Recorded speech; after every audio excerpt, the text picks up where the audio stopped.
খবর সুন্দরী, ওই যাবা, চলো নামাই দিই। সমস্যা ঠিক আছে, আমি তো মধ্যে মাথা কামাইতেছস, কথা কইতেছস, একদম ভইরা দিম কিন্তু। যে ভরে দিবেন দিবেন, সমস্যা নেই, নো দোষ। ওকে ডিস্টার্ব করতেছেন কেন? ডিস্টার্ব করি, ওরা ভালো লাগছে, ওরে নিয়ে একটু ঘুরবো, বাতাস খাবো, বাদাম খাবো, আর অনেক কিছু। তারপর ওর পছন্দের জায়গায় নামাই দিব। তোর সমস্যা কই? তুই যা, তুই তোর পথ দেখ, চলো। বুঝে নাই রে? যদি না যে মা কইলো কি রে? তোর চুপ। ওরা ভালো মানুষ না, কি দরকার ছিল? আপনার সাথে বেয়াদবি করতেছিল, অপমান করতেছিল। আমার চোখের সামনে আপনাকে অপমান করবে আর আমি ওখানে বসে থাকবো না? প্রতিবাদ তো করছি, তাই না? প্রতিবাদ করতে হবে। আমাকে যে অপমান করবে প্রতিবাদ করবে। অবশ্যই করবো। কেন করবেন? কারণ আপনি আমার পরিচিত। দেখেন, আপনি আমার একজন পরিচিত মানুষ, কাছের মানুষ। কেউ যদি আপনাকে অপমান করে, আমি ধরনের প্রতিবাদ করবোই। একটু মার খাবো, মার খেয়ে আবার প্রতিবাদ করবো, ভবের মার খাবো, তারপর প্রতিবাদ করবো। প্রতিবাদ তো করবোই আমি। আমি আপনার কাছের মানুষ। কেন? কেন? আপনি তো এই মাত্র বললেন।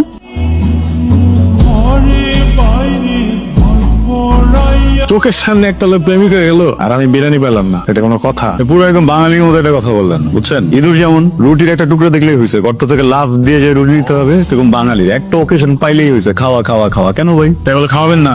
আমি কখন বলছি খাওয়াবো না? তেমনই তো দেখতেছি। রাহা ভাবির সাথে এতদিন হয়েছে পরিচয়, ঘুরতেছেন ফিরতেছেন খাইতেছেন দাইতেছেন, আমার কথা তো একবার মনে পড়ে না? ওই ভাই, আমার একটু বিরিয়ানি খাওয়ানো যায় না? খাবেন?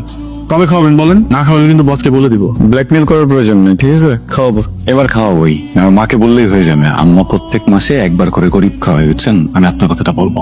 আপনার বিরিয়ানি খাওয়াইতে হবে না, আমি বুঝছি। শোনেন, নেক্সট উইক কিন্তু আপনাকে ময়মনসিংহ যাইতে হবে, ভিজিট আছে। কি খবর আবির? স্যার ভালো, সব ঠিকঠাক। সব ঠিকঠাক? জি স্যার, ঠিকঠাক। আদনান সাহেব আমাকে আপনার ব্যাপারে বলেছে, ময়মনসিংহ ট্যুরে অন্য কাউকে পাঠানো যায় কিনা। আমি বিষয়টা নিয়ে ভেবেছি।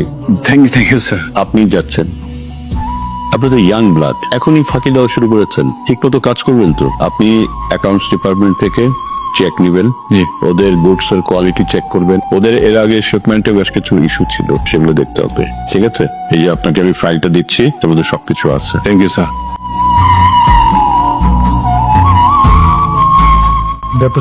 আবিরের কি অবস্থা এখন? বসুন।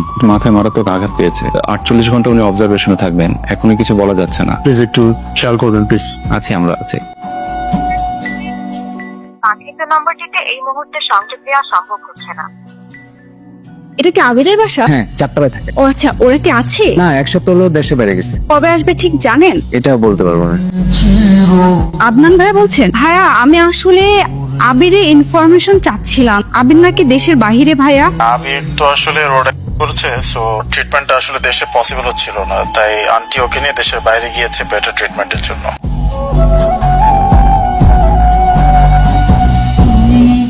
আবির, কে? আমি রাহা। তো কি হয়েছে? আমার প্রাইভেসি আছে না? আমি তো আমার তো ভাবতেছি না, আপনি রুমে কেন ঢুকছেন? আপনি বেরোন এখান থেকে, তুমি এমন করছো কেন? বেরোন ঘর থেকে। আপনি কাছে আসতেছেন কেন? আপনি রুম থেকে বেরোন। আপনি এখান থেকে যেখানে কাছে আসে